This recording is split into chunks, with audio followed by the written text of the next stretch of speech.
In this presentation, we're going to upload bank transactions from a CSV file into our data files. Let's get into it with Intuit's QuickBooks Online. Here we are in our Get Great Guitars file. What we're going to do now is upload this CSV file. And these transactions will be a little bit longer than just a month's worth of data. Our goal here isn't to reconcile this information, but to look at bank rules or the bank feed rules. So we'll use this data to set up some more complex rules that could make the bank feeds a lot easier to use in the future. So you should have a copy of the CSV file so you can follow along and upload it if you have access to that copy. If not, then just follow along and we will use this data in order to make more rules for the bank feeds. Now just note, before we upload it, you could download a data from the bank, for example, and then manipulate it here in Excel and then save it as basically a CSV file. So this is a CSV file which you can manipulate with the program Excel. And as you do that, note that you can sort the data. You can highlight the 3 columns here.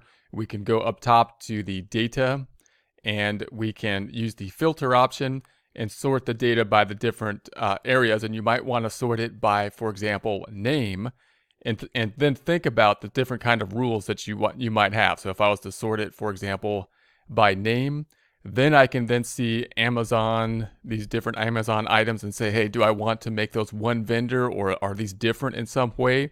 And you can see these items down here, same kind of thing. We have American Express is being repeated, Audible is being repeated here. So we can go into some of these items and possibly think if we want to clean this up while we're in the CSV file. For example, we might want to just clean this up to the vendor. We might not want some of this junk at the end. Maybe we don't want the ACH or anything like that. And we can go in there and delete that if we so choose, like the numbers here on the Primerica. Maybe we want to delete that information, or the numbers here on the Verizon. So that's one thing to consider. When you do the bank feeds directly with Intuit, note what happens, or when you do the bank feeds with Intuit and the bank, and it goes into your system, the bank will have this kind of jumbled bunch of information with each of the transactions typically. Then QuickBooks will often decide in the description to limit some of that information. So we'll take a look at that in a bit more detail, but sometimes it's useful to see all this other detailed information. So that's some of the items we'll work with. Just pointing out now that you may want to adjust this data before you enter it into the system. Now I'm going to put some headers in here as well. So I've got this data. I don't have the headers. I'd like to put the headers to make it easier for QuickBooks to read this data. So I'm going to put my cursor on column 1, or let's do this first. I'm going to highlight these and make it, I'm going to filter it again, data, sort, and filter. I'm going to filter it back in, or sort it back by date. So it's back in kind of the original format that you would typically see it coming from a bank into the bank feeds as. And then I'm going to turn the filters off, and I'm going to add some columns. So I'm going to select the whole column 1, right click on that column, insert, and then I'm just going to put that this is going to be the date and the amount, and then the description. Hopefully I spelled those right. And then I'm going to save that, and then close this one up, and we'll upload that to our system. So I'm going to go to the banking now within QuickBooks. So we'll go to banking, and we're going to add more details. So I'm in the banking tab, which should be the first tab up top.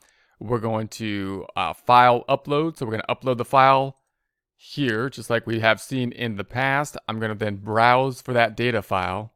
And here it is. And you can see that it's a CSV file. That's what we had open basically using Excel. And then I'm just going to double click on that and upload it. You'll see that it's being uploaded here by the checking 1, and then it's a CSV. Then we're going to say next. And now we're going to map this, or actually I need to choose an account. Now I'm going to choose an account.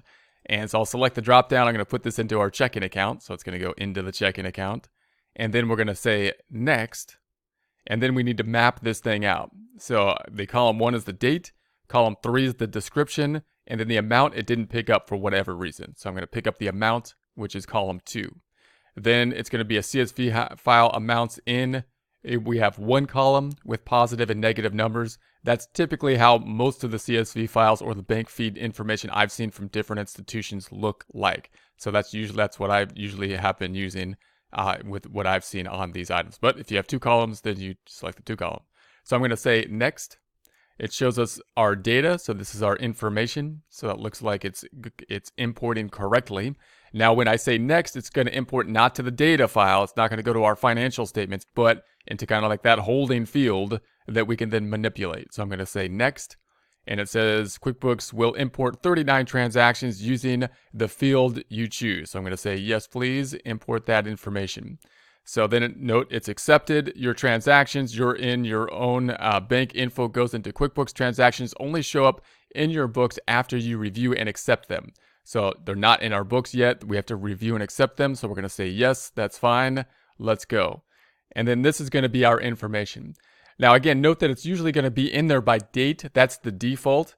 But now we might want to go in there and start to say, if I upload more than 1 month worth of data, for example, if you're doing taxes for an entire year or something like that, and you wanna then possibly use the sort by the bank detail, might be a useful sorting field. So then we can kind of group things together as we did in the Excel worksheet. Also note and be aware of, if I select this little cog at the right, this item down here which says show bank details.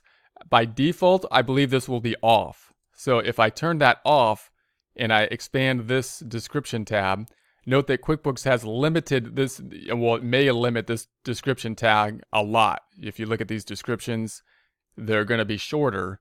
And that's because QuickBooks is basically guessing what the description is. It's kind of trimming down the description, probably what QuickBooks would think would be the vendor name or the customer names, right?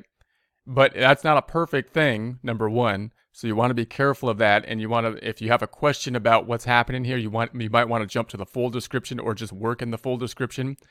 The problem with the full description, if I go back over here, and we select the cog again, and I say show bank details, then it may add a lot more information. I get a lot more of these numbers and whatnot at the end of the text, and maybe I don't need all this information. Maybe I don't need the numbers and whatnot. So you might like the fact that QuickBooks, when QuickBooks cuts off all that information, that might be useful. However, in those cases where you want to differentiate things or you have a question, it's a new transaction, then this kind of information could be useful because you may use it to differentiate the transactions, and as you do that, you may use it to make different rules for your bank feeds, which will make it easier in the future. So, for example, if you use the same vendor for 2 different accounts, depending on what you purchased from that vendor, then maybe the way it comes through on the bank feeds will indicate those 2 different variants of purchases, and you may then be able to use that data to set a rule so that you don't have to go in each time and kind of select the proper vendor between the 2 vendors. All right, we would like to make it as automatic as possible. And so if you have some of this more detail, then in certain cases that might make it easier. And we'll take a look at that with the rules as we go.